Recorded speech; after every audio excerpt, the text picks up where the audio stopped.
मुल्क भर में पीने के साफ पानी से मुतल्लिक केस की समाअत चीफ जस्टिस की सरबराही में 3 रुकनी बेंच ने की। दौरान समाअत चीफ जस्टिस ने 24 मिनरल वाटर कंपनियों के पानी की फरोख्त पर पाबंदी लगाते हुए कहा कि जब तक साफ पानी की तसल्ली न हो फरोख्त की इजाज़त नहीं देंगे। कौमी और बच्चों के मफाद को देखना है। कंपनी के वकील बड़ी फीस लेते हैं और बड़ी फीस लेकर रिलीफ लेना उनका हक नहीं।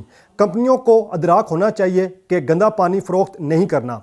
बड़ी कंपनियां हैं लेकिन पानी साफ नहीं। कौम के बच्चों का ख्याल रखना है। अदालत की तसल्ली तक पानी फरोख्त की इजाज़त नहीं होगी।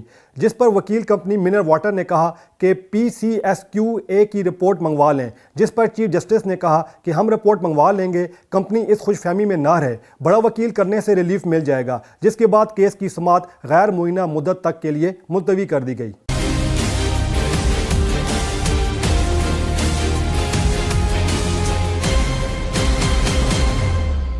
Please subscribe to Humsab TV and hit the notification icon on the screen to get the latest updates of our channel. Thank you for watching Humsab TV.